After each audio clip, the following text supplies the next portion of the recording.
സ്നേഹമുള്ളവരെ, പുതിയൊരു വീഡിയോയിലേക്ക് എല്ലാ പ്രിയപ്പെട്ടവർക്കും ഒരിക്കൽ കൂടി സ്വാഗതം.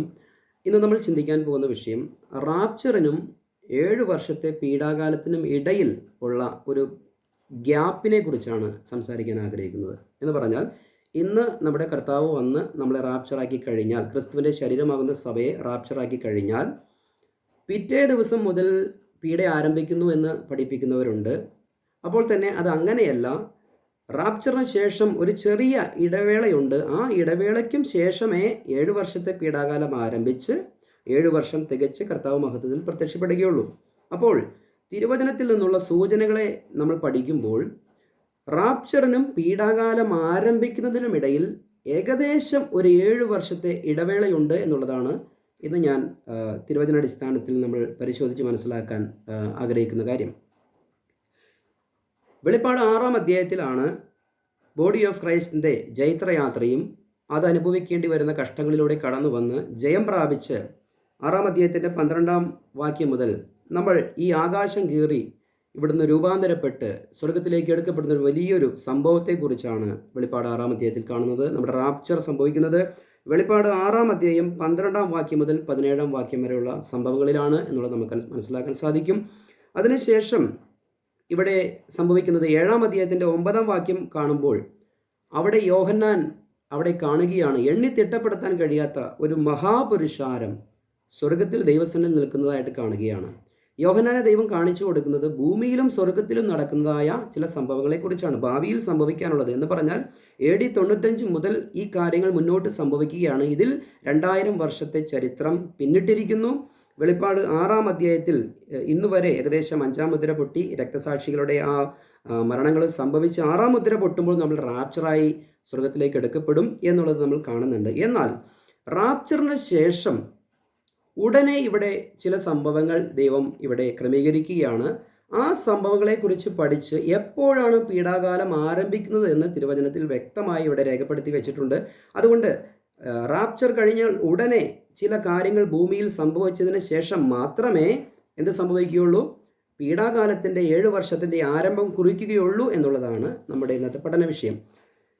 നമുക്കറിയാം, റാപ്ചർ കഴിഞ്ഞാൽ ഉടൻ തന്നെ സംഭവിക്കുന്നത് 7-ാം അധ്യായത്തിലേക്ക് നോക്കുമ്പോൾ അവിടെ 144,000 പേരെ മുദ്രയിട്ട് വേർതിരിക്കുകയാണ്. അത് ഇസ്രായേൽ ഗോത്രത്തിൽ 12 ഗോത്രങ്ങളിൽ നിന്നും 12,000 പേരെ വെച്ച്, ഒരു ഗോത്രത്തിൽ നിന്നും 12,000 പേരെ വെച്ച്, അങ്ങനെ 12 ഗോത്രത്തിൽ നിന്നും 12,000 പേരെ വെച്ച് 144,000 പേരെ, 1,44,000 പേരെ അവിടെ മുദ്രയിട്ട് വേർതിരിക്കുകയാണ്.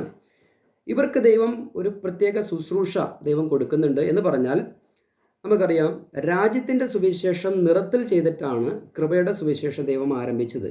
അപ്പോൾ രാജ്യത്തിൻ്റെ സുവിശേഷം അവിടെ നിർത്തിയെടുത്ത് നിന്ന് തന്നെ തുടങ്ങണമെങ്കിൽ ക്രിസ്തുവിൻ്റെ ശരീരമാകുന്ന സഭയുടെ പണി പൂർത്തീകരിച്ചാൽ മാത്രമേ വീണ്ടും ദൈവരാജ്യം എന്ന് പറയുന്ന യഹൂദൻ്റെ പദ്ധതിയിലേക്ക് ദൈവം തിരിയുകയുള്ളൂ.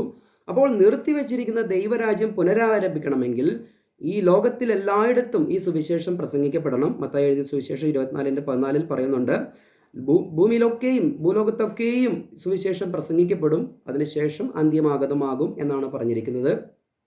ആ അടിസ്ഥാനത്തിൽ ഈ 144,000 പേരെ ദൈവം മുദ്രയിട്ട് വേർതിരിച്ച് ഇവരെ ലോകം മുഴുവനും അയച്ച് ശുശ്രൂഷ ചെയ്യുന്നുണ്ട്, സുവിശേഷീകരിക്കുന്നുണ്ട്. അപ്പോൾ തന്നെ തുടർന്ന് നമുക്ക് 8-ാം അധ്യായത്തിലേക്ക് വരുമ്പോൾ, അതായത് 6-ാം മുദ്രയിലാണ് നമ്മൾ റാപ്ചർ ആകുന്നത്. 7-ാം മുദ്ര പൊട്ടിക്കുമ്പോൾ, റാപ്ചറിന് ശേഷം 144,000 പേരെ മുദ്രയിട്ടതിന് ശേഷം അപ്പോൾ തന്നെ 7-ാം മുദ്ര പൊട്ടിക്കുകയാണ്. അപ്പോഴിതാ 7 ദൂതന്മാർ 7 കാഹളവും പിടിച്ചുകൊണ്ട് നിൽക്കുന്ന ഒരു കാഴ്ച കാണുന്നു.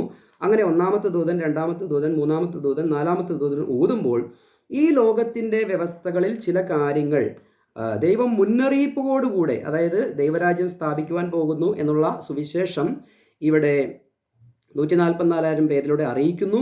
അപ്പോൾ തന്നെ ഈ ഭൂമിയുടെ മേൽ ദൈവം ചില അനർത്ഥങ്ങൾ വരുത്തിക്കൊണ്ട്, അത് അല്ലെങ്കിൽ ഇവിടെ പറയുകയാണ് 1/3 വൃക്ഷങ്ങൾ വെന്തുപോകുന്ന, അല്ലെങ്കിൽ 1/3 സമുദ്ര മത്സ്യങ്ങൾ ചത്തുപോകുന്ന ഒരു ന്യായവിധി.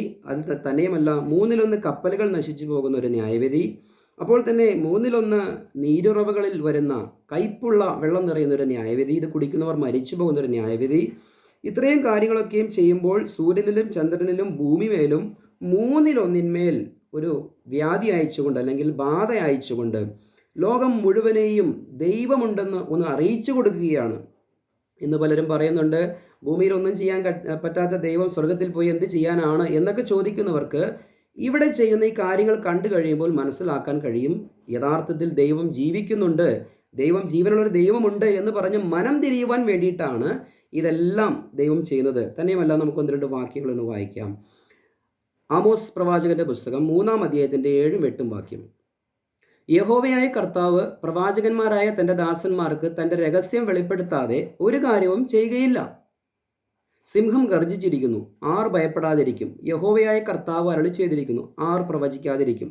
ഇവിടെ പറയുന്നു സിംഹം ഗർജിച്ചിരിക്കുന്നു എന്ന് പറഞ്ഞാൽ ദൈവത്തിൻ്റെ ആ ഭൂമിയോടുള്ള ബന്ധത്തിൽ ഈ ജനം മനം തിരിയേണ്ടതിന് തൻ്റെ ദാസന്മാർക്ക് മുന്നറിയിപ്പ് കൊടുക്കാതെ ദൈവം ഒന്നും ചെയ്യുകയില്ല എന്നാണ് പറഞ്ഞത്. അപ്പോൾ 144 പേരിലൂടെ ദൈവം ഈ ലോകത്തോട് വീണ്ടും രാജ്യത്തിൻ്റെ സുവിശേഷം പ്രസംഗിക്കുകയാണ്.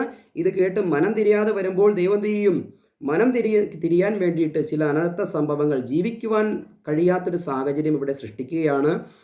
തന്നെയുമല്ല, സങ്കീർത്തനം 7:12 പറയുന്നുണ്ട്, മനം തിരിയുന്നില്ലെങ്കിൽ അവൻ തൻ്റെ വാളിന് മൂർച്ച കൂട്ടും, അവൻ തൻ്റെ വില്ല് കുലച്ച് ഒരുങ്ങിയിരിക്കുന്നു. അപ്പോൾ മനസ്സ് തിരിയുന്നില്ല എങ്കിൽ, ദൈവത്തിലേക്ക് തിരിയുന്നില്ല എങ്കിൽ ദൈവം തൻ്റെ വാളിൻ്റെ മൂർച്ച കൂട്ടും. അതായത് ദൈവം ഈ ലോകത്തിലേക്ക് അയക്കുന്ന ന്യായവിധികളുടെ കടുപ്പം കൂട്ടി കൂട്ടി കൂട്ടി കൊണ്ടുവരും എന്ന് പറഞ്ഞാൽ മനുഷ്യൻ ആ ദൈവത്തിലേക്ക് തിരിഞ്ഞു വരാൻ വേണ്ടിയിട്ട് ദൈവം, കാരുണ്യവനായ ദൈവം ചെയ്യുന്ന കാര്യങ്ങളാണ് ഇത് എന്നുള്ളത് മനസ്സിലാക്കാൻ സാധിക്കുന്നുണ്ട്. തന്നെയുമല്ല, സദൃശവാക്യം 29:1 പറയുകയാണ്, കൂടെ കൂടെ ശാസന കേട്ടിട്ടും ശാഠ്യം കാണിക്കുന്നവൻ നീക്കുപോക്കില്ലാതെ പെട്ടെന്ന് നശിച്ചു പോകും. അപ്പോൾ ദൈവം മുന്നറിയിപ്പ് നൽകാതെ ഒന്നും ചെയ്യുന്നില്ല. അപ്പോൾ തന്നെ മനം തിരിയുന്നില്ലെങ്കിൽ ദൈവം വാളിൻ്റെ മൂർച്ച കൂട്ടും. അപ്പോൾ തന്നെ കൂടെ കൂടെ ഈ ശാസന കേട്ടിട്ടും മനം തിരിയുന്നില്ല എങ്കിൽ പെട്ടെന്ന് ആ നീക്കുപോക്കില്ലാതെ അവൻ നശിച്ചു പോകും എന്നുള്ളൊരു മുന്നറിയിപ്പ് നമുക്ക് തിരുവചനത്തിൽ നമുക്ക് കാണാൻ സാധിക്കുന്നുണ്ട്. അങ്ങനെ 4 ദൂതന്മാർ ഊതുമ്പോൾ, കാഹളം ഊതുമ്പോൾ ഈ ഭൂമിയിൽ ജീവിക്കാൻ കഴിയാത്ത രീതിയിൽ, നമുക്കറിയാം, ഒരു ഉരുൾ പൊട്ടിയിട്ട് തന്നെ അതിനെ അതിജീവിക്കാൻ നമുക്ക് കഴിയുന്നില്ല. 2018 വെള്ളപ്പൊക്കമുണ്ടായി, അതിനെ ഇപ്പോഴും പലരും അതിജീവിച്ചിട്ടില്ല. ഇങ്ങനെ ഓരോരോ അനർത്ഥങ്ങൾ കൂടെ കൂടെ കൂടെ വരുമ്പോൾ, ഈ മനുഷ്യന് ഒന്നും ചെയ്യാൻ പറ്റാത്തൊരു സാഹചര്യം വരുമ്പോൾ ഇവരെ ദൈവത്തിലേക്ക് വരുവാൻ വേണ്ടിയിട്ടാണ് ദൈവം ഈ ന്യായവിധികൾ അയക്കുന്നത് എന്നുള്ളത് നമുക്ക് മനസ്സിലാക്കാൻ സാധിക്കുന്നുണ്ട്.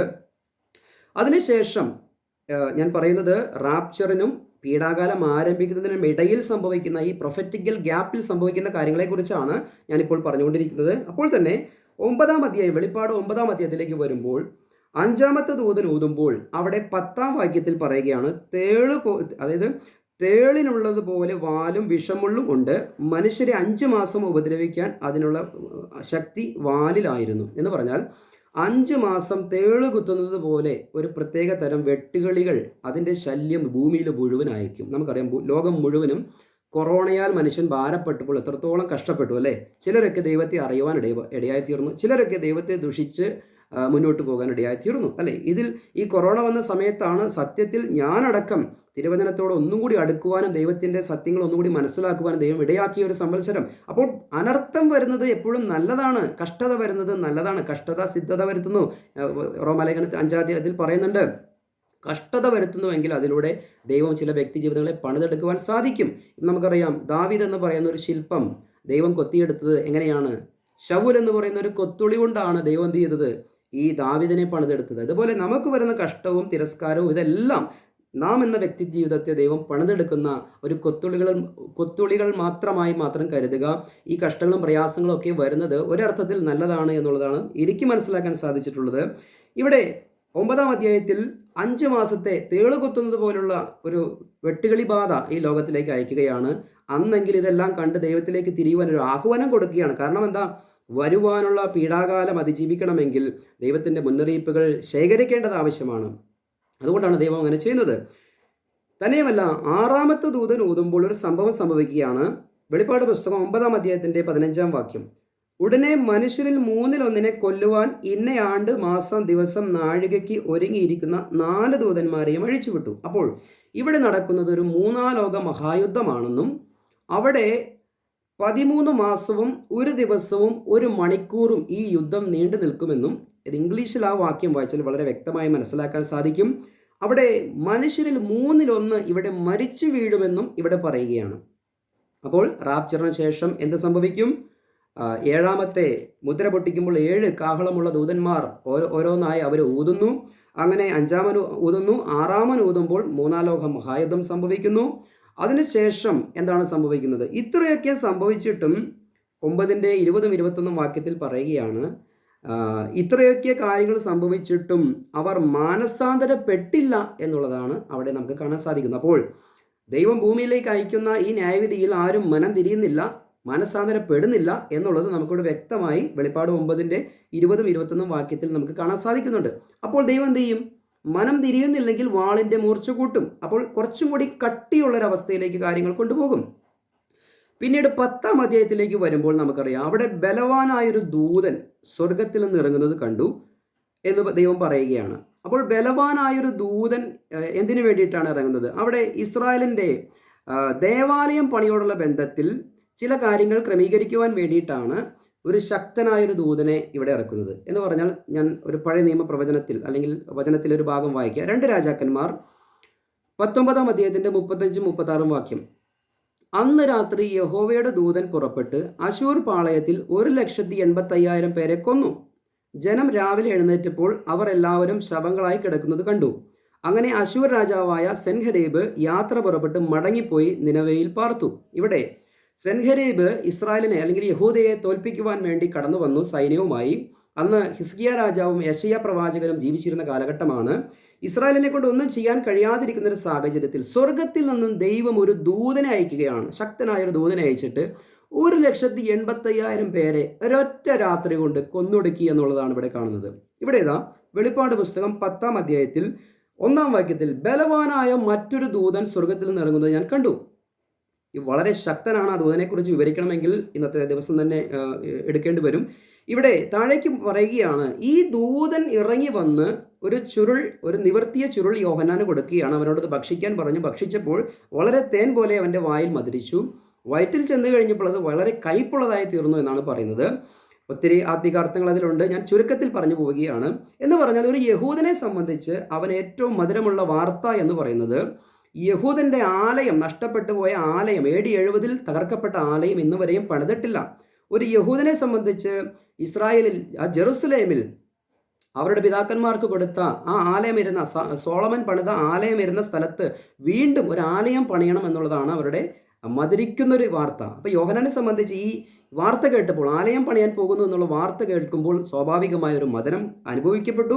എന്നാൽ അതിൻ്റെ കാര്യം ഗ്രഹിച്ചപ്പോൾ, ഉദരത്തിലേക്ക് ഇത് ഇറങ്ങിച്ചെന്നപ്പോൾ അവിടെ ഒരു കയ്പിൻ്റെ ഒരു അനുഭവം വന്നു. എന്ന് പറഞ്ഞാൽ, യോഹന്നാൻ അറിയാം, ആ ആലയം പണിത് കഴിഞ്ഞാൽ അവിടെ വരുന്ന തിക്താനുഭവങ്ങളും ആ എതിർ ക്രിസ്തുവിൻ്റെ രംഗപ്രവേശനം ഒക്കെ ഈ യോഹന്നാൻ മനസ്സിലാക്കിയപ്പോൾ അവിടെ കയ്പുള്ളൊരവസ്ഥ ഉണ്ടായി എന്നാണ് പറയുന്നത്. എന്ന് പറഞ്ഞാൽ, 3-ാം ലോക മഹായുദ്ധത്തെ തുടർന്ന് ഇസ്രായേൽ അവിടെ ജയിക്കുകയും, ഇന്ന് തന്നെ നമുക്കറിയാം, ഇസ്രായേലിലെ ഒരു മന്ത്രി പറഞ്ഞിരിക്കുകയാണ്, ഇന്ന് ആ ജെറുസലേം ദേവാലയം ഞങ്ങളവിടെ പണിയും, ഞങ്ങൾക്ക് അവിടെ ആരാധിക്കണം എന്നുള്ളൊരു വർത്തമാനം കേട്ടപ്പോഴേക്കും അറബ് ലോകം മുഴുവനും ഇളകി, ഇത് തീക്കൊള്ളി കൊണ്ടുള്ള കളിയാണ് എന്നൊക്കെയും എതിരെ പറയുന്നത് നമ്മൾ കേട്ടതാണ് 2 ദിവസം മുന്നുള്ള വാർത്തയിൽ. പ്രിയമുള്ളവരെ, ഇവിടെ ഇസ്രായേൽ ഈ 3-ാം ലോക മഹായുദ്ധത്തിൽ ജയിക്കുകയും ശക്തനായൊരു ദൂതൻ്റെ പിൻബലത്തോടുകൂടെ ഇവിടെ സ്വർഗത്തിലെ ദൈവം തന്നെ അവർക്ക് ആ കാര്യങ്ങളെ ക്രമീകരിക്കുവാൻ വേണ്ടി ഇവിടെ ചില ഉടമ്പടികളൊക്കെയും ഒപ്പുവെച്ച് 3-ാം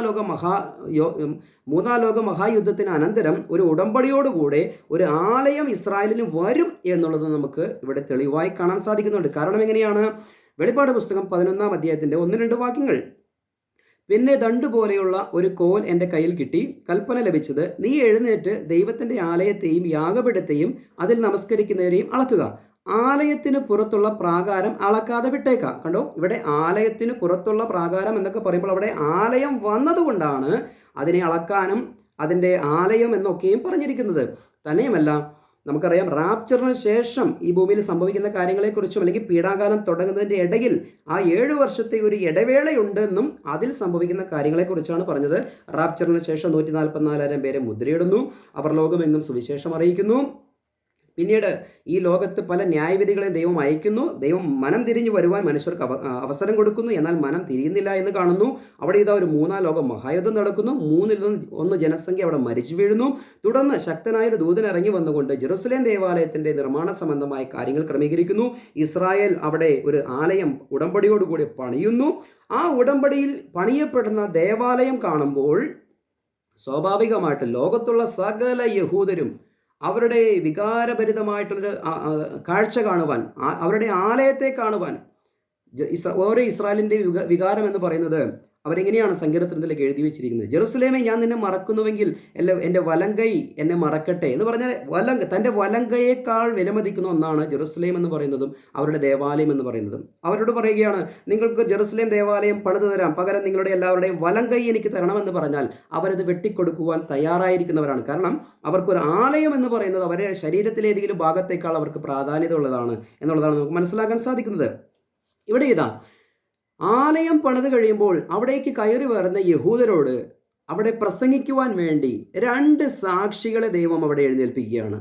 അന്ന് ഞാൻ തൻ്റെ 2 സാക്ഷികൾക്കും വരം നൽകും, അവർ രട്ടെടുത്തും കൊണ്ട് 1260 ദിവസം പ്രവചിക്കും എന്ന് പറഞ്ഞാൽ 3.5 വർഷം അവർ ഈ ആലയത്തിലേക്ക് കടന്നു വരുന്ന ജനത്തോട്, പണ്ട് പത്രോസും കൂട്ടരുമൊക്കെ പ്രസംഗിച്ച, ആലയത്തിലേക്ക് കടന്നു വന്നവരോട് പ്രസംഗിച്ചതുപോലെ ദൈവരാജ്യം സമീപിച്ചിരിക്കുന്നു, മനസാന്തരപ്പെടുവിൻ, ദൈവരാജ്യം സ്ഥാപിക്കുവാൻ പോകുന്നു എന്നുള്ള ആഹ്വാനം കൃത്യമായി അവരോട് പറഞ്ഞു കൊടുക്കും ഈ ആലയത്തിൻ്റെ മുറ്റത്ത് നിന്നുകൊണ്ട്. അന്ന് യേശുക്രിസ്തുവിനെ എതിർത്ത പുരോഹിതഗണം എതിർത്തതുപോലെ തന്നെ ഈ 2 സാക്ഷികളെയും ഇസ്രായേൽ ജനം എതിർക്കുകയും, അല്ലെങ്കിൽ അവരുടെ പുരോഹിത നേതൃത്വ ഗണങ്ങൾ അതിനെ എതിർക്കുകയും, അപ്പോൾ തന്നെ 7-ാം വാക്യത്തിലേക്ക് വരുമ്പോൾ അവർ തങ്ങളുടെ സാക്ഷ്യം തികച്ച ശേഷം ആഴത്തിൽ നിന്ന് കയറി വരുന്ന മൃഗം അവരോട് പടവെട്ടി അവരെ ജയിച്ചു കൊന്നുകളയും. അപ്പോൾ ഇസ്രായേലിൽ ആലയം പണി എപ്പോൾ സംഭവിക്കുന്നുവോ അതിൻ്റെ മുൻപിൽ 2 സാക്ഷികൾ നിന്ന് എപ്പോൾ പ്രവചിക്കുന്നുവോ, പ്രവചനം ശുശ്രൂഷ ആരംഭിക്കുന്നുവോ, അപ്പോഴാണ് യഹൂദൻ്റെ പീഡാകാലം എന്ന് പറയുന്ന 7 വർഷത്തിൻ്റെ ആ പ്രാരംഭം ആരംഭിക്കുന്നത് എന്ന് നമുക്ക് മനസ്സിലാക്കാൻ സാധിക്കും. എന്ന് പറഞ്ഞാൽ റാപ്ചറിനും 7 വർഷത്തെ പീഡാകാലത്തിൻ്റെ ആരംഭത്തിനും ഇടയിൽ ഉള്ള സംഭവങ്ങളെക്കുറിച്ചാണ് ഞാൻ പറഞ്ഞത്. 144,000 പേര് മുദ്രയിടുന്നു, പ്രകൃതി ദുരന്തങ്ങൾ സംഭവിക്കുന്നു, 3-ാം ലോക മഹായുദ്ധം സംഭവിക്കുന്നു, ഇസ്രായേലിൻ്റെ ആലയം പണിയണം.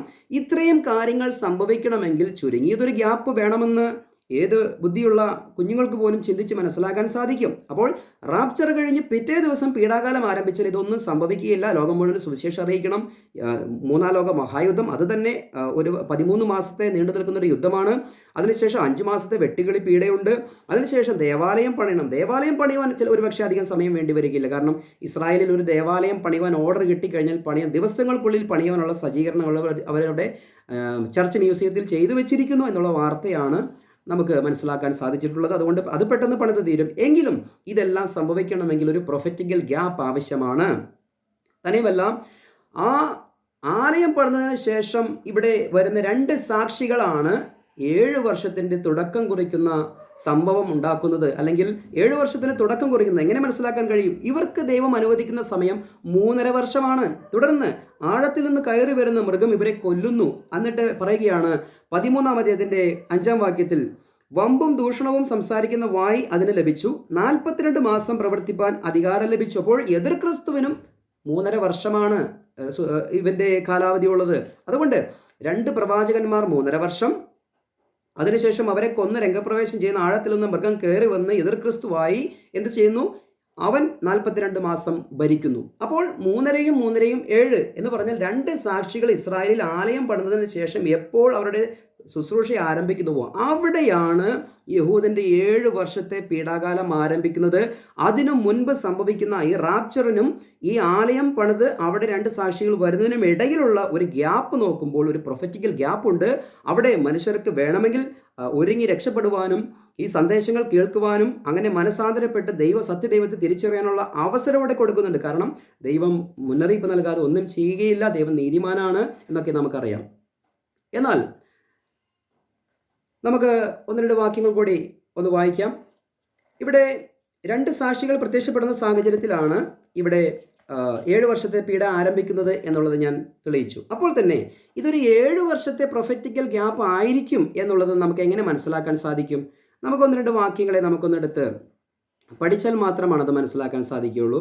ഉൽപ്പത്തി പുസ്തകം നമുക്കതിനാധാരമായിട്ട് 7 വർഷത്തൊരു ഇടവേള ഉണ്ടായിരിക്കും, അതിനുശേഷം മാത്രമാണ് 7 വർഷത്തെ മഹാപീഡ ആരംഭിക്കുന്നത് എന്നുള്ളതിന് ഒരു തെളിവുകളായി, സൂചനകളായി നമുക്കത് ഇങ്ങനെ മനസ്സിലാക്കാൻ കഴിയും. ഉൽപ്പത്തി പുസ്തകം 7-ാം അധ്യായത്തിൽ 4-ാം വാക്യവും 10-ാം വാക്യവും ഒന്ന് വായിക്കണം. ഇനി 7 ദിവസം കഴിഞ്ഞിട്ട് ഞാൻ ഭൂമിയിൽ 40 രാവും 40 പകലും മഴ പെയ്യിക്കും. ഞാൻ ഉണ്ടാക്കിയിട്ടുള്ള സകല ജീവജാലങ്ങളെയും ഭൂമിയിൽ നിന്ന് നശിപ്പിക്കും. ദൈവം നോഹയോട് മുന്നറിയിപ്പ് കൊടുക്കുകയാണ്. ഇനി 7 ദിവസം കഴിഞ്ഞാൽ ഞാൻ എന്ത് ചെയ്യും? പ്രളയം വരുത്താൻ പോവുകയാണ്. യഹോവ തന്നോട് കൽപ്പിച്ചതൊക്കെയും നോഹ ചെയ്തു. 10-ാം വാക്യം, 7 ദിവസം കഴിഞ്ഞ ശേഷം ഭൂമിയിൽ ജലപ്രളയം തുടങ്ങി. അപ്പോൾ ജലപ്രളയം തുടങ്ങുന്നതിലും 7 ദിവസം മുൻപ് ദൈവം എന്ത് ചെയ്തു? ഒരു മുന്നറിയിപ്പ് നോഹയ്ക്ക് കൊടുത്തു. 7 ദിവസം കൂടി ഉള്ളൂ, ഇനി പെട്ടവെല്ലാം പണിത് റെഡിയായി കഴിഞ്ഞു. അപ്പോൾ ഇങ്ങനെ 7 ദിവസം കൂടി കഴിഞ്ഞാൽ പ്രളയം ഉണ്ടാകുമെന്ന് 7 ദിവസം മുന്നേ പറഞ്ഞു. കൃത്യമായി 7 ദിവസം കഴിഞ്ഞപ്പോൾ അവിടെ മഴ പെയ്യുകയും ജലപ്രളയം ഉണ്ടാവുകയും അതിന് ആരംഭം കുറിക്കുകയും ചെയ്തു. അടുത്തൊരു കാര്യം, ഉൽപ്പത്തി പുസ്തകം 41-ാം അധ്യായമാണ്. ഇവിടെ വായിക്കുകയാണ്. 41-ാം അധ്യായത്തിൻ്റെ 28 മുതലുള്ള വാക്യങ്ങൾ വായിക്കണം, അല്ലെങ്കിൽ 25 മുതലുള്ള വാക്യങ്ങൾ വായിക്കണം. അപ്പോൾ യോസഫ് ഫറവോനോട് പറഞ്ഞു, ഫറവോയുടെ സ്വപ്നങ്ങളുടെ അർത്ഥം ഒന്ന് തന്നെ. ഞാൻ ഉടനെ ചെയ്യുവാൻ പോകുന്നത് എന്തെന്ന് ദൈവം ഫറവോന് വെളിപ്പെടുത്തിയിരിക്കുന്നു. 7 നല്ല പശുക്കൾ 7 വർഷമാണ്, 7 നല്ല കതിരുകളും 7 വർഷം തന്നെ. സ്വപ്നങ്ങളുടെ അർത്ഥം ഒന്ന് തന്നെ. അവയ്ക്ക് പുറകെ വന്ന മെലിഞ്ഞും വിരൂപവുമായ 7 പശുക്കളും 7 വർഷമാണ്. കിഴക്കൻ കാറ്റിൽ ഉണങ്ങി വരണ്ട പതിര് നിറഞ്ഞ 7 കതിരുകൾ ക്ഷാമത്തിൻ്റെ 7 വർഷമാണ്. ഇങ്ങനെ പറഞ്ഞ് താഴേക്ക് വരികയാണെന്ന് ചുരുക്കം പറഞ്ഞു കഴിഞ്ഞാൽ, നമുക്കറിയാം ജോസഫിൻ്റെ കാലത്ത് 7 വർഷം ഒരു സമൃദ്ധിയുടെ വർഷവും അതിനെ തുടർന്ന് 7 വർഷം ക്ഷാമത്തിൻ്റെ കാലവും വരുന്നു എന്ന് മുന്നറിയിപ്പ് കൊടുത്തു. അങ്ങനെ ഫറവോന് കിട്ടിയ സ്വപ്നം ജോസഫ് വ്യാഖ്യാനിച്ചു കൊടുത്തു. ആ ക്ഷാമകാലത്തെ അതിജീവിക്കുവാനുള്ള ക്രമീകരണങ്ങൾ മുന്നറിയിപ്പ് കൊടുത്തതിനെ തുടർന്ന് അവർ ചെയ്യുവാനിടയായിത്തീർന്നു. അതുകൊണ്ടാണ് ഇവിടെ 7 ദിവസത്തെയും 7 വർഷത്തിൻ്റെയും ഒരു ഗ്യാപ്പ് ഇവിടെ കാണുന്നുണ്ട്. എന്ന് പറഞ്ഞാൽ ദൈവം ചെയ്യാനുള്ള ആ പീഡാകാലത്തിന് മുൻപ് ഒരു 7 വർഷം സമൃദ്ധമായി വചനം ലഭിക്കുന്ന ഒരു കാലഘട്ടം ദൈവം ഇവിടെ ഒരുക്കുകയാണ്. എന്നിട്ടാണ് അത് കേൾക്കാതെ വരുമ്പോഴാണ് 7 വർഷത്തെ പീഡയിലേക്ക് തള്ളിവിടുന്നത്. ഈ 2 തെളിവുകളും നമുക്കതിന് ആധാരമായിട്ട് എടുക്കാം. തന്നെയുമല്ല, യെശയ്യാ പ്രവാചകൻ്റെ പുസ്തകം നമുക്കൊന്നെടുക്കാം. യെശയ്യാ പ്രവാചകൻ്റെ പുസ്തകം അതിൻ്റെ 46-ാം അധ്യായം അതിൻ്റെ 3-4 വാക്യം. ഗർഭത്തിലും ജനിച്ചതിന് ശേഷവും ഞാൻ വഹിച്ച യാക്കോബ് ഭവനമേ, ഇസ്രായേൽ ഭവനത്തിൽ അവശേഷിച്ചിരിക്കുന്നവരെ, എൻ്റെ വാക്ക് കേൾക്കുവിൻ. നിങ്ങളുടെ വാർദ്ധക്യം വരെയും ഞാൻ അങ്ങനെ തന്നെ ആയിരിക്കും. നിങ്ങൾക്ക് നര ബാധിക്കുമ്പോഴും ഞാൻ നിങ്ങളെ വഹിക്കും. ഞാൻ നിങ്ങളെ സൃഷ്ടിച്ചു, നിങ്ങളെ വഹിക്കും, ചുമലിലേറ്റി രക്ഷിക്കുകയും ചെയ്യും. അപ്പോൾ ഇസ്രായേലിനോട് ദൈവം പറയുകയാണ്, നിന്നെ ശൈശവത്തിൽ നിന്നെ കാത്തു പരിപാലിച്ച ഞാനാണ്, വാർദ്ധക്യത്തിലും നിന്നെ കാത്തു പരിപാലിക്കാനിരിക്കുന്നത് ഞാനാണ് എന്ന് പറഞ്ഞാൽ എൻ്റെ ആത്മീക അർത്ഥം എന്താണ്? ശൈശവം എന്ന് പറഞ്ഞാൽ ഈജിപ്തിലെ ആ കഠിന ക്ഷാമത്തിൻ്റെ വേളയിൽ വെറും 72 പേരുള്ള ഇസ്രായേൽ ജനം, അവരുടെ ശൈശവകാലത്ത് ദൈവം, ആ ക്ഷാമകാലത്ത് ദൈവം അവരെ പോറ്റി രക്ഷിക്കുവാനിടയായിത്തീർന്നു. അല്ലേ? ഫറവോൻ അയച്ചു കൊടുത്ത രഥത്തിൽ കയറി അവർ ഈജിപ്തിലേക്ക് പോയി അവിടെ ഒരുക്കപ്പെട്ട ദേശത്ത് അവർ പാർത്തു. ആ ക്ഷാമകാലം അതിജീവിച്ചു. ദൈവത്തിൻ്റെ വാക്ക് കേട്ട് അനുസരിച്ചത് കൊണ്ടാണ് അവർക്കത് ലഭിച്ചത്. ഇവിടെ പറയുകയാണ്, നിങ്ങളുടെ വാർദ്ധക്യത്തിലും ഞാൻ നിങ്ങളെ ചുമക്കും എന്ന് പറഞ്ഞാൽ ഇന്ന് ഇസ്രായേൽ ചരിത്രങ്ങൾ പിന്നിട്ട് ഇന്നത്തെ അവസ്ഥയിലേക്ക് വന്നിരിക്കുകയാണ്. ആ അവസാന കാലത്തും അവരെ രക്ഷിക്കുവാൻ ദൈവം തന്നെയേ ഉണ്ടായിരിക്കുകയുള്ളൂ, മറ്റൊരുത്തരിലും നിങ്ങൾ ആശ്രയിക്കരുത് എന്ന് ദൈവം മുന്നറിയിപ്പ് കൊടുക്കുകയാണ്. ഈ വാർദ്ധക്യാവസ്ഥയിലും നിങ്ങളെ ചുമക്കുന്നത് ഞാൻ തന്നെയാണ് എന്ന് ദൈവം ഇവിടെ സാക്ഷിക്കുകയാണ്. പ്രിയമുള്ളവരെ, ഇവിടെ പ്രൊഫറ്റിക്കൽ ഗ്യാപ്പ്, റാപ്ചറിനും മഹാപീഡയ്ക്കും ഇടയിൽ ഒരു 7 വർഷത്തെ ഗ്യാപ്പുണ്ട്. ചില സംഭവങ്ങൾ സംഭവിച്ചതിന് ശേഷം മാത്രമാണ് 7 വർഷത്തെ പീഡാകാലം ആരംഭിക്കുന്നത്. അതിനാസ്പദമാക്കി നമുക്ക് ഉൽപ്പത്തി പുസ്തകത്തിലെ ജലപ്രളയത്തിന് മുൻപുള്ള 7 ദിവസത്തെ ഒരു മുന്നറിയിപ്പ് നോഹയ്ക്ക് കൊടുക്കുന്നുണ്ട്. അപ്പോൾ തന്നെ ഉൽപ്പത്തി പുസ്തകത്തിൽ 7 വർഷം സമ്പൽ സമൃദ്ധിയായിരിക്കും, പിന്നീട് 7 വർഷം കഷ്ടതയുടെ വർഷമായിരിക്കും. അതിനെ അതിജീവിക്കുവാൻ ഈ 7 വർഷം ധാന്യങ്ങൾ സംഭരിക്കണം എന്നൊക്കെ പറയുമ്പോൾ ശൈശവത്തിൽ ഇസ്രായേലിന് അത് സംഭവിച്ചുവെങ്കിൽ വാർദ്ധക്യത്തിലും ഈ അന്ത്യകാലത്തോടടുക്കുന്ന ബന്ധത്തിലും പീഡാകാലത്തിന് തൊട്ട് മുൻപ് അവരെ ദൈവം അത്തരത്തിൽ ഉണർത്തപ്പെടും. അല്ലെങ്കിൽ അവരെ ദൈവം 144 പേരിലൂടെയും ഇവിടെ ഇത് ആലയം പണിതതിന് ശേഷം നിൽക്കുന്ന 2 സാക്ഷികളിലൂടെയും ഇവിടെ ഇവർക്ക് ദൈവത്തിൻ്റെ വചനം കൊടുക്കും. അത് ഏറ്റെടുക്കുവാൻ മനസ്സുള്ളവർക്ക് അത് ഏറ്റെടുക്കാം. തന്നെയുമല്ല, വിശുദ്ധ മത്തായി എഴുതിയ സുവിശേഷം 25-ാം അധ്യായം 1 മുതൽ 30 വരെയുള്ള വാക്യങ്ങൾ വായിക്കുക. അവിടെ കർത്താവ് 2 ഉപമ പറഞ്ഞിട്ടുണ്ട്. ഒന്ന് 10 കന്യകമാരുടെ ഉപമ. 5 പേർ ബുദ്ധിയുള്ളവരായിരുന്നു, 5 പേർ ബുദ്ധിയില്ലാത്തവരായിരുന്നു. അതായത് ചിലർ വിളക്കിൽ എണ്ണയെടുത്തവരായിരുന്നു, ചിലർ എണ്ണയെടുക്കാത്തവരായിരുന്നു. എന്ന് പറഞ്ഞാൽ 7 വർഷം ഈ പ്രൊഫറ്റിക്കൽ ഗ്യാപ്പിന് മുൻപ് ഇടയിൽ, അതായത് റാപ്ചറിനും 7 വർഷത്തെ പീഡയ്ക്കും ഇടയിൽ 144,000 പേരുടെ ഈ ശുശ്രൂഷയിൽ കിട്ടുന്ന വചനങ്ങളെ, ഈ ദൈവരാജ്യ സുവിശേഷം കേൾക്കുമ്പോൾ വിളക്കിൽ എണ്ണ കരുതി കൊണ്ടാൽ മാത്രമാണ് ആ 7 വർഷത്തെ പീഡാകാലം എങ്ങനെ അതിജീവിക്കാം എന്ന് ദൈവത്തിൻ്റെ ആലോചന ഏറ്റെടുത്താൽ മാത്രമാണ് അവിടെ രക്ഷയുള്ളൂ എന്നുള്ളത് നമുക്ക് ഇതിലൂടെ ചിന്തിക്കാൻ കഴിയും. അതുകൊണ്ട് എണ്ണ എന്ന് പറയുന്നത്, എണ്ണ കൊടുക്കുന്നൊരു സമയമാണ് ആ പ്രൊഫറ്റിക്കൽ ഗ്യാപ്പിൽ 144,000 പേരിലൂടെ ദൈവം ലോകത്തോട് ചെയ്യുന്നത്. അവിടെ ബുദ്ധിയുള്ളവർ അതിനെ കരുതി മനസ്സിലാക്കി 7 വർഷത്തെ പീഡാകാലം അതിജീവിക്കുവാൻ വേണ്ടി കരുതിയാൽ, യോസഫിൻ്റെ ഉപദേശം കേട്ട് ഫറവോൻ കരുതിയതുപോലെ ഈ ലോകജാതികളും ജനതകളും ഇസ്രായേലും കരുതിയാൽ അവർക്ക് അടുത്ത 7 വർഷത്തെ അതിജീവിക്കുവാനുള്ള എണ്ണ കരുതുവാൻ, ധാന്യം കരുതുവാൻ സാധിക്കും എന്നുള്ളത് നമുക്കിവിടെ മനസ്സിലാക്കാൻ സാധിക്കുന്നു. തന്നെയുമല്ല, പിന്നീട് കാണുന്നത് താലന്തിൻ്റെ ഉപമയാണ്. അതായത് ലഭിക്കപ്പെട്ട താലന്തിനെ ഇരട്ടിപ്പിക്കുവാനും അല്ലെങ്കിൽ കൂടുതൽ നേടുവാനും ഒക്കെ ചെയ്തവരെ ദൈവം പ്രശംസിക്കുകയും അവർക്ക് പ്രതിഫലം കൊടുക്കുകയും ചെയ്യുന്നുണ്ട്. എന്നാൽ ആ കിട്ടിയ താലന്ത് മൂടിവെക്കുകയും മറച്ചു വെക്കുകയും ദൈവത്തെ പഴിപറയുകയും ചെയ്തവർക്ക് അവിടെ ശിക്ഷാ നടപടികൾ ദൈവം സ്വീകരിക്കുന്നത് കാണുന്നുണ്ട്. അപ്പോൾ വിളക്കിൽ എണ്ണ കരുതുവാനും താലന്തെടുത്ത് വ്യാപാരം ചെയ്യുവാനുമുള്ള സമയമാണ് ഈ ദൈവം കൊടുക്കുന്ന ആദ്യത്തെ ഈ 7 വർഷം. റാപ്ചറിന് ശേഷം യഹൂദൻ്റെ പദ്ധതി വീണ്ടും പുനരാരംഭിക്കുമ്പോൾ അതിനിടയിൽ നടക്കുന്ന ഈ സംഭവങ്ങളെ കണ്ടും 144,000 പേരുടെ സാക്ഷ്യങ്ങളെ കേട്ടും ഇത്രയും ലോകമഹായുദ്ധം നടക്കുമ്പോഴും ഈ ആലയം പണിത് 2 സാക്ഷികളുടെ തുടക്ക ശുശ്രൂഷ ആരംഭിക്കുമ്പോഴും മനുഷ്യർ മനസ്സിലാക്കിക്കൊള്ളണം, ശേഷിക്കുന്നവർ എന്ന് പറഞ്ഞാൽ ക്രിസ്തുവിൻ്റെ ശരീരമാകുന്ന സഭ റാപ്ചറായി പോകും. നമ്മളൊന്നും ഇവിടെ ഉണ്ടായിരിക്കുകയില്ല. നമ്മൾ എടുക്കപ്പെടാതെ കർത്താവിൽ വിശ്വസിക്കാതെ ശേഷിക്കുന്നവരെ സംബന്ധിച്ചാണ് വീണ്ടും ദൈവം എണ്ണയെടുക്കുവാനും അല്ലെങ്കിൽ താലന്ത് കിട്ടുമ്പോൾ വ്യാപാരം ചെയ്യുവാനും ഒക്കെ ദൈവം ആഹ്വാനം ചെയ്യുകയാണ്. അവിടെ അവർക്ക് തക്കതായ പ്രതിഫലം കിട്ടുവാൻ ഇടയുണ്ട്. അല്ലെങ്കിൽ ബുദ്ധിയില്ലാത്ത, വിളക്കിൽ എണ്ണ കരുതാത്ത ഈ കർത്താവിന് വേണ്ടി കാത്തിരുന്നവരെ പോലെ ബുദ്ധിശൂന്യങ്ങളായിപ്പോയി അവർക്ക് അതിലേക്ക് പ്രവേശനം ലഭിച്ചില്ല എന്ന് നമുക്ക് കാണുന്നുണ്ട്. അതുകൊണ്ട് 7 വർഷം ലഭിക്കുന്ന ഈ സമ്പൽ സമൃദ്ധമായിട്ടുള്ള ദൈവവചനം അത് ഏറ്റെടുത്ത് അടുത്ത 7 വർഷത്തെ അതിജീവിക്കുവാൻ വേണ്ടി കരുതിയാൽ നന്ന് എന്നുള്ളത് ഇവിടെ നമുക്ക് ആ മത്തായി എഴുതിയ സുവിശേഷം 25-ാം അധ്യായത്തിൻ്റെ 1 മുതൽ 30 വരെയുള്ള 10 കന്യകമാരുടെ ഉപമയിലും അപ്പോൾ തന്നെ താലന്തിൻ്റെ ഉപമയിലും നമുക്ക് മനസ്സിലാക്കാൻ സാധിക്കും. ഇന്നും നമുക്കതിൻ്റെ ആത്മീക അർത്ഥത്തിൽ എടുത്തിട്ട് വേണം ക്രിസ്തുവിൻ്റെ ശരീരമാകുന്ന സഭയോടുള്ള ബന്ധത്തിൽ ഈ എണ്ണകളൊക്കെയും കരുതി ഈ താലന്തുകളൊക്കെയും കിട്ടിയത് വെച്ച് വ്യാപാരം ചെയ്ത് കർത്താവിന് വേണ്ടി അനേകരെ നേടിയാൽ നമുക്കും പ്രതിഫലമുണ്ട് എന്നുള്ളത് നമുക്ക് മനസ്സിലാക്കിയെടുക്കുവാൻ സാധിക്കും. അപ്പോൾ ഇത്രയും കാര്യങ്ങളാണ് പ്രൊഫറ്റിക്കൽ ഗ്യാപ്പ്, റാപ്ചറിനും 7 വർഷ പീഡയ്ക്കും ഇടയിൽ സംഭവിക്കേണ്ട സംഭവങ്ങളെ തുടർന്ന് 7 വർഷത്തെ പീഡാകാലം 2 സാക്ഷികൾ പ്രത്യക്ഷപ്പെടുന്നത് മുതൽ ആരംഭിക്കും. 2 സാക്ഷികൾക്ക് 3.5 വർഷം, അതിനെ തുടർന്ന് വരുന്ന എതിർ ക്രിസ്തുവിന് 3.5 വർഷം, അങ്ങനെ 3.5 7 വർഷം കൃത്യമായി അവിടെ കാണുന്നുണ്ട്. അതിന് മുൻപ് നടക്കുന്നതും റാപ്ചറിനിടയിൽ നടക്കുന്നതുമായ കാര്യങ്ങളാണ് നമ്മൾ ചിന്തിച്ചത്. അപ്പോൾ തന്നെ ഈ ലോകത്തെ തെറ്റിദ്ധരിക്കപ്പെട്ട് സഭ, ക്രിസ്തുവിൻ്റെ ശരീരമാകുന്ന സഭയ്ക്കൊരു പീഡാകാലത്തിൻ്റെ നടുവിലാണ് റാപ്ചർ സംഭവിക്കുന്നത് എന്ന് പഠിപ്പിക്കുന്ന തെറ്റായ ഒരു ഉപദേശമുണ്ട്. അപ്പോൾ തന്നെ പീഡാകാലം കഴിഞ്ഞിട്ടാണ് സഭ എടുക്കപ്പെടുന്നത് എന്ന് പറയുന്ന ഒരു തെറ്റായ പഠിപ്പിക്കലുമുണ്ട്. അതിന് കാരണം എന്താണെന്ന് ചോദിച്ചു കഴിഞ്ഞാൽ 2 തെസ്സലോനിക്ക ലേഖനം 2-ാം അധ്യായത്തിൻ്റെ 1 മുതൽ 15 വരെയുള്ള വാക്യങ്ങൾ വായിക്കുമ്പോഴാണ് സഭ പീഡകയിലൂടെ കടന്നുപോയി മധ്യത്തിലേ എടുക്കപ്പെടുകയുള്ളൂ എന്ന് തെറ്റിദ്ധരിക്കപ്പെട്ടിരിക്കുന്നത്. എന്നാൽ പ്രിയമുള്ളവരെ, ഒരു കാര്യം മനസ്സിലാക്കണം. ദൈവരാജ്യ പദ്ധതിയിൽ നിന്നും അതിൻ്റെ നിർത്തൽ സംഭവിച്ചതിന് ശേഷം കർത്താവ് കൃപയുടെ സുവിശേഷം കൊടുത്തു. ആ കൃപയുടെ സുവിശേഷത്തിൽ മാത്രമാണ് കർത്താവിൻ്റെ മധ്യാകാശ വരവ്, റാപ്ചറിനെ കുറിച്ച് വെളിപ്പെടുത്തിയിട്ടുള്ളൂ. എന്ന് പറഞ്ഞാൽ പൗലോസിലൂടെ കിട്ടിയ മിസ്റ്ററി ഗോസ്പലിൽ മാത്രമാണ് റാപ്ചറിനെ കുറിച്ച് കൊടുത്തിരിക്കുന്നത്. എന്നാൽ മറ്റുള്ള എല്ലാവരും തന്നെ, പന്തരിവരായിക്കോട്ടെ, പഴയ നിയമ പ്രവാചകന്മാരായിക്കോട്ടെ, ഇവരെല്ലാവരും തന്നെ പ്രവചിച്ചിരിക്കുന്നത് കർത്താവിൻ്റെ മഹത്വ പ്രത്യക്ഷതയെക്കുറിച്ചാണ്. ഇസ്രായേലിൻ്റെ പ്രവചന പദ്ധതിയുടെ അടിസ്ഥാനത്തിലുള്ള രക്ഷാമാർഗത്തെക്കുറിച്ചാണ് അവിടെ പറഞ്ഞിരിക്കുന്നത്.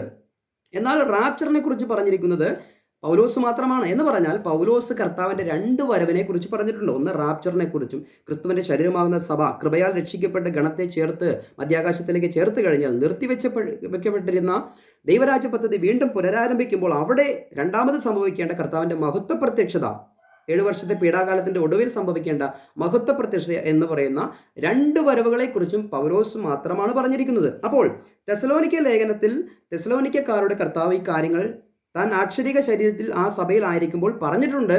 കർത്താവിൻ്റെ നമ്മെ ചേർക്കാൻ വരുന്ന വരവിനെക്കുറിച്ചും അപ്പോൾ തന്നെ നാം ഇവിടുന്ന് മാറ്റപ്പെട്ടാൽ വരുന്ന എതിർ ക്രിസ്തുവിൻ്റെ ഭരണ സംവിധാനത്തെക്കുറിച്ചും അപ്പോൾ തന്നെ ആലയത്തിൽ അവൻ കയറിയിരിക്കുന്നതിനെക്കുറിച്ചും അപ്പോൾ തന്നെ അങ്ങനെ നാശം സംഭവിക്കുന്നതിനെക്കുറിച്ചും ഒടുവിൽ കർത്താവ് മഹത്വത്തിൽ പ്രത്യക്ഷപ്പെടുന്നതിനെക്കുറിച്ചും 2ഉം തിരിച്ച് അവരെ പഠിപ്പിച്ചിട്ടുണ്ട്. എന്നാൽ അവിടെ എന്ത് സംഭവിച്ചു? അവിടെ ഒരു വ്യാജ ലേഖനം ഇറക്കുവാനിടയായിത്തീരുന്നു. എന്ന് പറഞ്ഞാൽ കർത്താവിൻ്റെ വരവ്, രണ്ടാമത്തെ മഹത്വ പ്രത്യക്ഷത ഉടനെ സംഭവിക്കും എന്നൊക്കെയുള്ള ഒരു കൺഫ്യൂഷൻ ഉണ്ടായിക്കഴിഞ്ഞപ്പോൾ പൗലോസ് അവർക്ക് ലേഖനം എഴുതുകയാണ്. നമുക്കൊന്ന് വായിക്കാം. ഇനി സഹോദരന്മാരെ, നമ്മുടെ കർത്താവായ യേശു ക്രിസ്തുവിൻ്റെ പ്രത്യക്ഷതയും അവൻ്റെ അടുക്കലുള്ള നമ്മുടെ സമാഗമനവും സംബന്ധിച്ച് ഞങ്ങൾ നിങ്ങളോട് അപേക്ഷിക്കുന്നത്, കർത്താവിൻ്റെ നാൾ അടുത്തിരിക്കുന്നു എന്ന് വെച്ച് നിങ്ങൾ വല്ല ആത്മാവിനാലോ വചനത്താലോ ഞങ്ങൾ എഴുതി എന്ന ഭാവത്തിലുള്ള ലേഖനത്താലോ എന്ന് പറഞ്ഞാൽ ഞങ്ങൾ എഴുതി എന്നുള്ള ഭാവത്താലുള്ള ലേഖനത്താലോ എന്ന് പറഞ്ഞാൽ വ്യാജ ലേഖനത്താലോ സുബോധം വിട്ട് വേഗത്തിൽ ഇളകുകയും ഞെട്ടിപ്പോവുകയും വരുത്. അപ്പോൾ ഒന്നാമത്തെ വാക്യത്തിൽ പൗലോസ് ബോഡി ഓഫ് ക്രൈസ്റ്റിനോട് പറയുകയാണ്, ഇനി സഹോദരന്മാരെ, നമ്മുടെ കർത്താവായ യേശു ക്രിസ്തുവിന്റെ പ്രത്യക്ഷതയും അവന്റെ അടുക്കലേക്കുള്ള നമ്മുടെ സമാഗമനത്തെയും കുറിച്ച് സംബന്ധിച്ച് ഞങ്ങൾ നിങ്ങളോട് അപേക്ഷിക്കുന്നു. അതായത് കർത്താവിന്റെ മധ്യാകാശ വരവിനെ കുറിച്ച് പറഞ്ഞതിന് ശേഷം ഇവിടെ പറയുകയാണ്, കർത്താവിന്റെ നാൾ വന്നിരിക്കുന്നു എന്ന് പറഞ്ഞാൽ ഡേ ഓഫ് ദി ലോർഡ് വന്നിരിക്കുന്നു, അല്ലെങ്കിൽ കർത്താവിന്റെ മഹത്വ പ്രത്യക്ഷത വന്നിരിക്കുന്നു എന്ന് പറഞ്ഞുകൊണ്ട് എന്തെങ്കിലും ലേഖനത്താലോ അല്ലെങ്കിൽ ആരുടെയെങ്കിലും ഉപദേശത്താലോ നിങ്ങൾ പെട്ടെന്ന് ഇളകി പോകരുത്.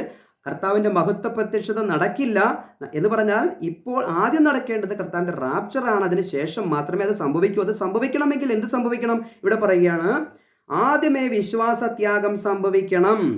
ഇത് ആർക്ക് വിശ്വാസത്യാഗം സംഭവിക്കുന്ന കാര്യത്തെക്കുറിച്ച് പറഞ്ഞിരിക്കുന്നത്? ബോഡി ഓഫ് ക്രൈസ്റ്റിന് വിശ്വാസത്യാഗം സംഭവിക്കുന്ന കാര്യത്തെക്കുറിച്ചല്ല പറഞ്ഞിരിക്കുന്നത്. അവിടെ റാപ്ചറിന് ശേഷം 144,000 പേര് മുദ്രയിട്ട് അവരുടെ സുവിശേഷം പറയുമ്പോൾ, 2 പ്രവാചകന്മാരെ എഴുന്നേൽപ്പിച്ച് ദൈവം സാക്ഷ്യം പറയുമ്പോൾ അതിനെയെല്ലാം തിരസ്കരിച്ച് ഇവരെ കൊന്നുകളയുമ്പോൾ, 2 പ്രവാചകന്മാരെ കൊന്നുകളയുമ്പോൾ അവിടെ സമ്മാനങ്ങളൊക്കെ കൈമാറുകയാണ്. അങ്ങനെ ഇസ്രായേൽ യഹൂദൻ ഈ 2 സാക്ഷികളുടെയും സാക്ഷ്യങ്ങൾ തിരസ്കരിക്കുമ്പോൾ അവർക്ക് അവിടെ വിശ്വാസത്യാഗം അവിടെ സംഭവിക്കുകയാണ്. അവർക്കാണ് സംഭവിക്കുന്നത്, ബോഡി ഓഫ് ക്രൈസ്റ്റിനല്ല. അവിടെ ബ്രൈഡ് ഓഫ് ക്രൈസ്റ്റിനാണ് വിശ്വാസം ത്യാഗം സംഭവിക്കുന്നത്. അന്നത്തെ പീഡാകാലം ആരംഭിക്കുമ്പോൾ 2 സാക്ഷികൾ പ്രസംഗിക്കുന്നു. അവരെ കർത്താവിനെ എതിർത്തതുപോലെ തന്നെ ഇസ്രായേലിന്റെ നേതൃത്വ ഗണം അവരെ എതിർക്കും. അവർ അങ്ങനെ ഈ ദൈവത്തിന്റെ ആലോചന കേൾക്കാതെ വിശ്വാസം ത്യജിക്കും. അപ്പോൾ എന്ത് സംഭവിക്കും? അങ്ങനെ ആദ്യമേ വിശ്വാസത്യാഗം സംഭവിക്കുകയും നാശയോഗ്യനും അധർമ്മമൂർത്തിയുമായവൻ വെളിപ്പെടുകയും വേണം. കണ്ടോ, 3.5 വർഷം കഴിയുമ്പോൾ ആ സാക്ഷികളെ കൊന്ന് ഇവർ വിശ്വാസത്യാഗികളായി നിൽക്കുമ്പോൾ ആ എതിർ ക്രിസ്തു എന്ന് പറയുന്നവൻ രംഗപ്രവേശനം ചെയ്യണം. ഇവിടെ പറയുകയാണ്, നാശയോഗ്യനും അധർമ്മമൂർത്തിയുമായവൻ വെളിപ്പെടുകയും വേണം. അവൻ ദേവാലയത്തിൽ ഇരുന്നു കൊണ്ട് ദൈവമെന്ന് നടിച്ച് ദൈവമെന്നോ പൂജാവിഷയമെന്നോ പേരുള്ള സകലത്തിനും മീതെ തന്നെത്താൻ ഉയർത്തുന്ന എതിരാളി അത്രേ. നിങ്ങളോട് കൂടെ ഇരിക്കുമ്പോൾ ഞാനിത് നിങ്ങളോട് പറഞ്ഞുവെന്ന് ഓർക്കുന്നില്ലയോ? പൗലോസ് ലേഖനത്തിൽ പറയുകയാണ്, കർത്താവിൻ്റെ മധ്യാകാശ വരവിനെ കുറിച്ച്, റാപ്ചറിനെ കുറിച്ചും അതിനുശേഷം സംഭവിക്കേണ്ട ഇസ്രായേലിൻ്റെ വിശ്വാസത്യാഗത്തെക്കുറിച്ചും അതിനുശേഷം അവൻ ആലയത്തിലേക്ക് എതിർ ക്രിസ്തുവായി രംഗപ്രവേശം ചെയ്തതിനെക്കുറിച്ചും ഇതൊക്കെയും ഞാൻ നിങ്ങളുടെ കൂടെ ആയിരുന്നപ്പോൾ പറഞ്ഞിട്ടില്ലേ? പിന്നെ എന്തുകൊണ്ടാണ് നിങ്ങൾ പെട്ടെന്നൊരു ലേഖനത്താലും വ്യാജ ഉപദേശത്താലും നിങ്ങൾ തെറ്റിപ്പോയത്? എന്നിട്ട് താഴേക്ക് വായിക്കുകയാണ്, സമയത്തിനു മുൻപേ വെളിപ്പെടാതിരിക്കേണ്ടതിന് ഇപ്പോൾ തടുക്കുന്നത് എന്ത് എന്ന് നിങ്ങൾ അറിയുന്നു. പൗലോസ് വീണ്ടും പറയുകയാണ്, സമയമാകുന്നതിന് മുൻപേ അവൻ വെളിപ്പെടുകയില്ല. അവനെ തടുത്തു നിർത്തിയിരിക്കുകയാണ്. എന്താണ് തടുത്തു നിർത്തിയിരിക്കുന്നത്? ദൈവരാജ്യ പദ്ധതി അവിടെ തടുത്തു നിർത്തി വെച്ചിട്ട് കൃപയുടെ സുവിശേഷം ഇവിടെ വെളിപ്പെട്ട് ക്രിസ്തുവിന്റെ ശരീരമാകുന്ന സഭ ഇവിടെ പണിതുകൊണ്ടിരിക്കുകയാണ്. ഈ ക്രിസ്തുവിന്റെ ശരീരമാകുന്ന സഭ ഈ ഭൂമിയിൽ ഉള്ളിടത്തോളം കാലം വീണ്ടും ഈ പ്രവചന പദ്ധതി നടക്കണമെങ്കിൽ അതിന് തടസ്സം നിൽക്കുന്നത് ആരാണ്? ക്രിസ്തുവിന്റെ ശരീരമാകുന്ന സഭയാണ്. മനസ്സിലായോ? നാം ഇവിടെ ഉള്ളത് കൊണ്ടാണ് ഇവിടെ അടുത്ത കാര്യങ്ങൾ മുന്നോട്ട് പോകാത്തത്. നമ്മെ ഇവിടുന്ന് ചേർത്ത് കഴിഞ്ഞാൽ മാത്രമാണ് വീണ്ടും ഇതൊക്കെ സംഭവിക്കുകയുള്ളൂ. പൗലോസ് പറയുകയാണ്, ഇപ്പോൾ തടുക്കുന്നത് എന്ത് എന്ന് നിങ്ങൾ അറിയുന്നുവല്ലോ. ഈ കാര്യങ്ങൾ ഞാൻ നിങ്ങളുടെ കൂടെ ആയിരിക്കുമ്പോൾ പറഞ്ഞിട്ടില്ലേ? റാപ്ചറിനെ കുറിച്ചും മഹത്വ പ്രത്യക്ഷതയെക്കുറിച്ചും തരംതിരിച്ച് പറഞ്ഞിട്ടില്ലേ? ഇന്ന പോലെ കാര്യങ്ങൾ സംഭവിക്കണമെന്ന് പറഞ്ഞിട്ടില്ലേ എന്ന് പൗലോസ് പറഞ്ഞിട്ട് പറയുകയാണ്, അധർമ്മത്തിന്റെ മർമ്മം ഇപ്പോഴേ വ്യാപരിക്കുന്നുണ്ട്. ഇതുവരെ തടുക്കുന്നവൻ വഴിയിൽ നിന്ന് നീങ്ങിപ്പോക മാത്രം വേണം. ഇന്നും ഈ അധർമ്മത്തിന്റെ ഒരു വ്യാപാരമുണ്ട്. ഈ സത്യസുവിശേഷത്തെ മറച്ചു കളയുവാൻ, കൃപയുടെ സുവിശേഷത്തെ മറച്ചു കളയുവാൻ പൗലോസ് പറഞ്ഞു, ഞങ്ങൾ നിങ്ങളെ അറിയിച്ച സുവിശേഷത്തിൽ നിന്ന് വ്യത്യസ്തമായൊരു സുവിശേഷം ആരെങ്കിലും പറഞ്ഞാൽ, സ്വർഗത്തിൽ നിന്നൊരു ദൂതനായിക്കോട്ടെ, അവൻ പറഞ്ഞാൽ അവൻ ശപിക്കപ്പെട്ടവൻ എന്ന് പറഞ്ഞിരിക്കുകയാണ്. അപ്പോൾ കൃപയുടെ സുവിശേഷത്തോട് യാതൊന്നും കൂട്ടാൻ പാടില്ല. ക്രിസ്തുവിന്റെ ശരീരമാകുന്ന സഭയാണ്. ജാതികൾക്ക് വേണ്ടി ദൈവം തുറന്നിരിക്കുന്ന ഒരു കൃപായുഗമാണ് ഇവിടെ സംഭവിച്ചിരിക്കുന്നത്.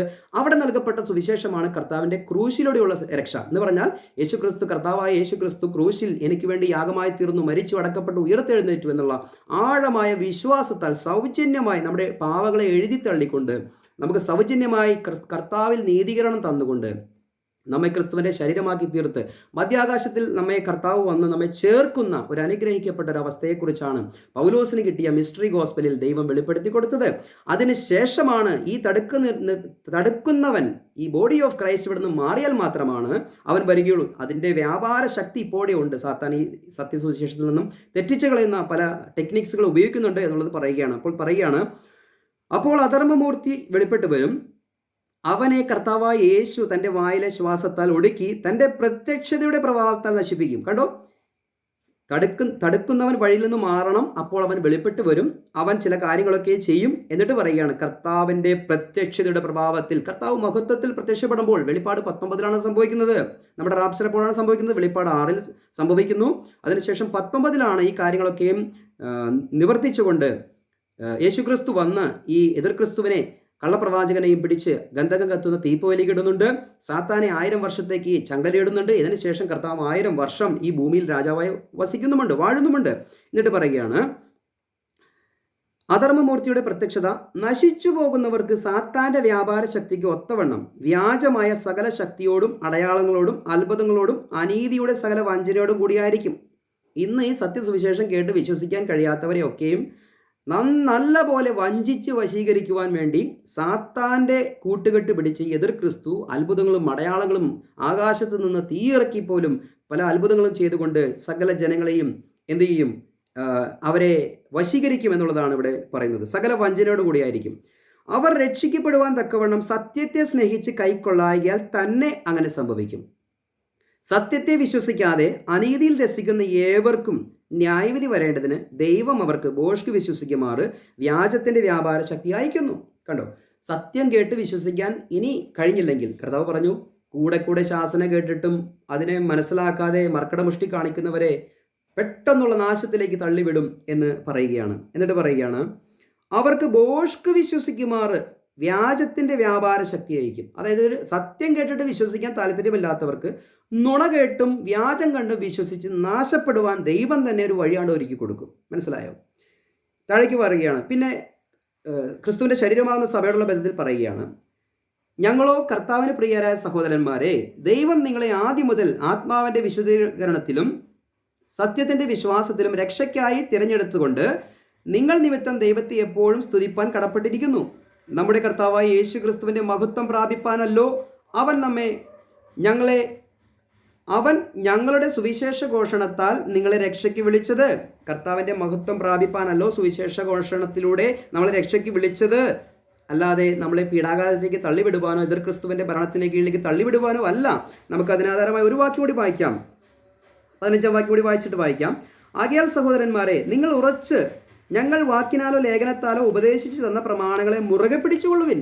പൗലോസിലൂടെ നൽകപ്പെട്ട ലേഖനങ്ങളെയും പ്രമാണങ്ങളെയും മുറുകെ പിടിച്ചുകൊള്ളുക. കാറ്റിനാൽ ആടിയുലയുന്ന ശിശുക്കളെ പോലെ നിങ്ങൾ ആകരുത്. ദൈവവചനത്തെ നമ്മൾ ശ്രദ്ധിക്കണം എന്നുള്ളതാണ് പറയുന്നത്. അപ്പോൾ തന്നെ നമുക്കറിയാം, 1 തെസ്സലോനിക്ക ലേഖനം 1:10 വാക്യം, വരുവാനുള്ള കോപത്തിൽ നിന്നും നമ്മെ വിടുവിക്കും കർത്താവായ യേശു ക്രിസ്തു. റോമർ 5:9, നാം അവനാൽ എത്രയധികമായി കോപത്തിൽ നിന്ന് വിടുവിക്കപ്പെടും. 1 തെസ്സലോനിക്ക ലേഖനം 5:9-10 വാക്യം, ദൈവം നമ്മെ കോപത്തിനല്ല നിയമിച്ചിരിക്കുന്നത്. അപ്പോൾ ഈ പീഡാകാലത്തിലേക്ക് തള്ളിവിടുവാൻ, അതിൻ്റെ മധ്യത്തിൽ നമ്മൾ എടുത്തുകൊള്ളപ്പെടുവാനുമല്ല ദൈവം നമ്മെ നിയമിച്ചിരിക്കുന്നത്, കർത്താവിൻ്റെ മഹത്വം പ്രാപിപ്പാൻ. ഈ പീഡയ്ക്ക് മുൻപേ നമ്മൾ എടുക്കപ്പെടുമെന്നുള്ളതാണ് പൗലോസ് നമ്മളെ പഠിപ്പിക്കുന്നത്, അല്ലെങ്കിൽ ദൈവത്തിൻ്റെ വചനം നമ്മളെ പഠിപ്പിക്കുന്നത്. അതുകൊണ്ട് 2 തെസ്സലോനിക്ക ലേഖനം ഈ അധ്യായം മുഴുവനും സഭയോടുള്ള ദൂതായി ഏറ്റെടുത്തത് കൊണ്ടാണ്, പൗലോസ് പറഞ്ഞ ഈ 2 കാര്യം തിരിച്ചറിയാതെ പോയതുകൊണ്ടാണ് മിഡ് ട്രിബുലേഷൻ റാപ്ചറിനെ കുറിച്ച് ആളുകൾ പഠിപ്പിക്കുന്നത്. അത് വളരെ തെറ്റായിട്ടുള്ളൊരു ഉപദേശമാണ്. അല്ലെങ്കിൽ പീഡാകാലം കഴിഞ്ഞിട്ടാണ് വീണ്ടും കർത്താവിനെ ഈ സഭയെ ചേർക്കാൻ വരുന്നത് എന്ന് പറയുന്നതും തെറ്റാണ്. രണ്ടും 2 പദ്ധതിയാണ്. ബോഡി ഓഫ് ക്രൈസ്റ്റ് ഒന്ന്, ബ്രൈഡ് ഓഫ് ക്രൈസ്റ്റ് മറ്റൊന്ന്. എന്നാൽ കർത്താവിൻ്റെ ശരീരമാകുന്ന സഭയെ ചേർക്കുവാൻ കർത്താവ് മധ്യാകാശത്തിൽ വന്ന് നമ്മെ ചേർക്കും. അതിനുശേഷമാണ് ഈ പറഞ്ഞ യഹൂദന് വിശ്വാസത്യാഗം സംഭവിക്കുന്നതും അവിടെ എതിർ ക്രിസ്തു വരുന്നതും അവനെ കർത്താവിൻ്റെ വായിലെ ശ്വാസത്താൽ, കർത്താവിൻ്റെ മഹത്വത്തിൻ്റെ പ്രത്യക്ഷതയുടെ ആ പ്രഭാവത്താൽ അവനെ നശിപ്പിക്കുന്നതൊക്കെയും ആ സമയത്താണ് എന്ന് മനസ്സിലാക്കുവാൻ ഇടയായിത്തീരണം. ഇങ്ങനെ തെറ്റിദ്ധാരണകൾ പടർന്നിരിക്കുന്നത് മൂലം സത്യവചനത്തെ വിട്ട് തെറ്റിയിരിക്കുകയാണ് ക്രിസ്തീയ ഗോളം. ഞാൻ പറഞ്ഞുവല്ലോ, കർത്താവ് തരുന്ന ഈ ഉപദേശത്തെ താലന്തുകളുടെ ആ ഉപമ പോലെ കിട്ടിയ താലന്ത് വെച്ച് നമ്മൾ ഇതിന് പഠിച്ച് മനസ്സിലാക്കി കർത്താവിൻ്റെ വരവിന് വേണ്ടി ഒരുങ്ങി ആ വിളക്കിൽ എണ്ണ ശേഖരിച്ച ആ വിവേകമുള്ള 5 കന്യകമാരെ പോലെ വളരെ കരുതിക്കൊണ്ടാൽ നമുക്ക് നന്നാണ്. നമ്മുടെ കർത്താവിൻ്റെ വരവ് ഏറ്റവും അടുത്തിരിക്കുന്നു. അതുകൊണ്ട് എല്ലാ ദുരുപദേശത്തിൽ നിന്നും മാറി സത്യ സുവിശേഷം കേട്ട് വിശ്വസിച്ച് കർത്താവിൻ്റെ വരവിന് വേണ്ടി ഒരുങ്ങിക്കൊള്ളുക. കാലം ഇനി അധികമില്ല. നമ്മുടെ റാപ്ചർ കഴിഞ്ഞാൽ 7 വർഷത്തെ ഒരു ഇടവേളയുണ്ട്. ആ 7 വർഷത്തെ ഇടവേളയ്ക്ക് ശേഷമാണ് ഇവിടെ പീഡാകാലം എന്ന് പറയുന്ന അതിൻ്റെ ആരംഭം കുറിക്കുന്നത്. അപ്പോൾ തന്നെ 2 സാക്ഷികളുടെ 3.5 വർഷത്തെ പ്രവചനം, അതിനുശേഷം 3.5 വർഷം എതിർ ക്രിസ്തു ഇവിടെ ഭരിക്കുന്നു. 3.5 7 അവിടെ പൂർണ്ണമാകുന്നു. കർത്താവ് മഹത്വത്തിൽ പ്രത്യക്ഷനാകുന്നു. അപ്പോൾ തന്നെ കർത്താവ് ഇവിടെ രാജ്യം സ്ഥാപിക്കുന്നു. അപ്പോൾ തന്നെ 1000 സംവത്സരം കഴിയുമ്പോൾ എന്ത് സംഭവിക്കും? ഇവിടെ എഫെസ് ലേഖനം 1:10 പറയുന്നത് പോലെ സ്വർഗത്തിലുള്ളതും ഭൂമിയിലുള്ളതും പിന്നെയും ക്രിസ്തുവിൽ ഒന്നിക്കും. എവിടെ ഒന്നിക്കും? അത് പുത്തനാം യെരൂശലേമിൽ ഒന്നിക്കും. അതെങ്ങനെയാണ് എന്നുള്ളത് അടുത്തൊരു വീഡിയോയിൽ നമുക്ക് ദൈവാനുവദിച്ചാൽ ചെയ്യാം. ഇത്രയും കാര്യങ്ങൾ കേട്ട് മനസ്സിലാക്കി കർത്താവിൻ്റെ മധ്യാകാശ വരവിന് വേണ്ടി, ക്രിസ്തുവിൻ്റെ ശരീരമാകുന്ന സഭയുടെ ആ പണിക്ക് വേണ്ടി വളരെ ജാഗരൂകതയോടുകൂടി എണ്ണ കരുതി താലന്തുകളെ വർദ്ധിപ്പിക്കുന്നവരായി ഇരിക്കുക. ദൈവം എല്ലാവരെയും അനുഗ്രഹിക്കട്ടെ. Praise the Lord.